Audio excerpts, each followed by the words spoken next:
This story is called The Cool Bean, and it's written by Jory John and illustrated by Pete Oswald. The Cool Beans. Watch out, here come the cool beans. The cool beans. Oh yeah, check out how they move. Look at the way they swagger. Notice their sunglasses. Yow! The cool beans are known all over school, from house to house, across town, beyond county lines. In the olden days, last year, we were all one big pot of beans. We were a mixed bag, but somehow it worked. Yep, those were the good old days. And then we stopped seeing each other as much. That's just how it is sometimes. You spend less time together, even though you're not totally sure why. Sigh. I watched as the beans I knew so well, the beans from my own pod, became the cool beans. Oh, they were so cool. One of them could play the guitar. Cool. One of them could draw the best superheroes. Cool.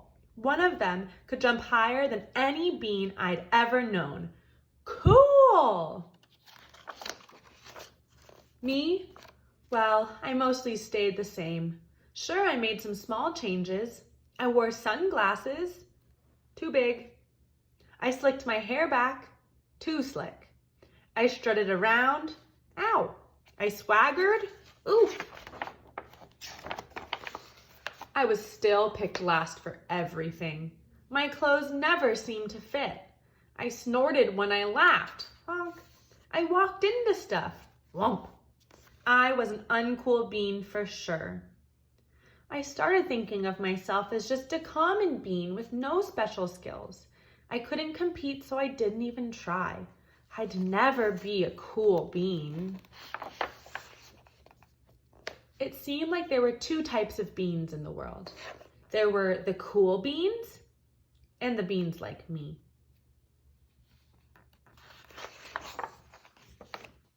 The days all blended together. I lived my life and things were just okay. I took tests and ate lunches and mostly kept to myself. The cool beans continued being cool. I mean, sure, I miss them a bit, but it's not like I was going to say anything. I felt like all the coolness had gotten in the way of our friendship.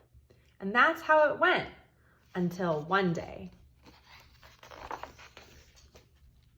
I was in the cafeteria. I dropped my lunch on my loafers. Oh no, not again. But then something sort of miraculous happened. Out of nowhere, one of the cool beans helped me clean it up. He didn't even say anything. He just gave me a nod. That was it.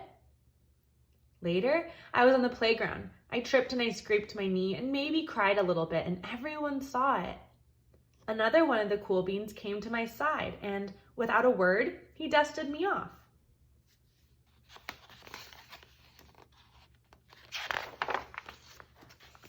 That afternoon, I was sitting in class. I wasn't really paying attention. I didn't notice, but our teacher had called on me. Everybody stared. I just sat there in silence. Nobody said anything.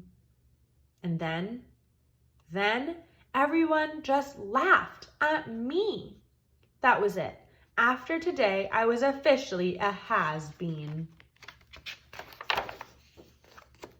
But then one of the cool beans stood up and came over to me. Everyone watched. She leaned in close and whispered, "Hey, the teacher asked you to read from page 32. Then she gave me a quick wink and went back to her seat. It was a small gesture, sure, but it was also everything. I walked home with a goofy smile on my face. I smiled all the way home through dinner. That made all the difference. It was a day that could have been really bad if not for the kindness of a few cool beans. It gave me a shred of confidence. That shred of confidence has continued to grow. Somebody had my back, or a few somebodies.